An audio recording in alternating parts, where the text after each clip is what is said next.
அது எப்பயும் பிரியாது. சும்மா நான் சண்டை போடுறேன், நீ அப்படி போயிட்டு அப்படி வந்துரு அப்படின்ற கதையில் தான் அரசியல் நடந்துன்னு இருக்கு. எண்ட் ஆஃப் த டே வந்து நமக்கு ஏதாவது நல்லது நடக்குதா நம்ம பார்க்க முடியும். அது யார் பண்ணா என்ன? மானங்கட்ட அரசியல் அவ்வளோதான் சொல்ல முடியும். ஏமாத்துறாங்க பொதுமக்கள், அவ்வளோதான். அது எல்லாத்துக்கும் மக்களுக்கு தெரிஞ்சது தானே. 2 பேரும் கல்ல வரதான் எப்படி எலெக்ஷனை போய் சேருவாங்க அப்படின்ட்டு தெரிஞ்சு இந்த குழியில் வர மாதிரியா போன ட்ரிப் தோத்தவங்க இந்த ட்ரிப் எப்படி ஜெயிக்க முடியும்? அதெல்லாம் ஃப்ராட் பண்ணணும்.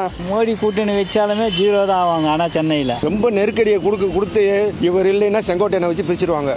கவர்மெண்ட் சொன்ன மாதிரி அரசியலில் சகஜம் பண்ணுற மாதிரி அந்த நேரத்துக்கு வரும்போது நம்மளோட வாய் எப்படி பேசுதோ அதுக்கு ஏற்ற மாதிரி பேசிட்டு போயிடும். பேச்சு தான் வேற ஒன்றும் செய்ய முடியாது. அவர்கள் அண்ணாமலையால் ஒன்றுமே செய்ய முடியாது. அவருடைய கட்சியிலே வந்து நிறைய பிரிஞ்சு போயிட்டு எல்லாம் தனித்தனியாக இருந்துட்டு இருக்காங்க. சரி, மற்ற ஆளுங்களாம் வரனாலையும் பரவாயில்ல, நம்ம பிஜேபியில் ஒரு பகுதி ஆளுங்க போய் சேர்ந்துடலான்றதாக எடப்பாடி இந்த வேலை பண்ணிட்டு இருக்காரு. பரம விரோதியாக இருந்தால் கூட எலெக்ஷன் நேரத்தில் சேர்ந்துருவாங்க.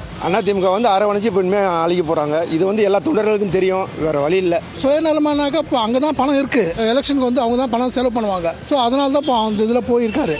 அவங்க கூட்டணி வச்சாலும் சும்மா ஒன்று 2 செதறி விழுது, அப்படி விழலாம். இவங்க கூட்டணி சும்மா வாய்ப்பே இல்லை. அதான் சொல்கிறேனே, இவனும் உருப்பிட மாட்டான், அவனும் முன்னால் கேட்டால் நீ என்னால் கேட்டால் அப்படி கதை தான் போகுது.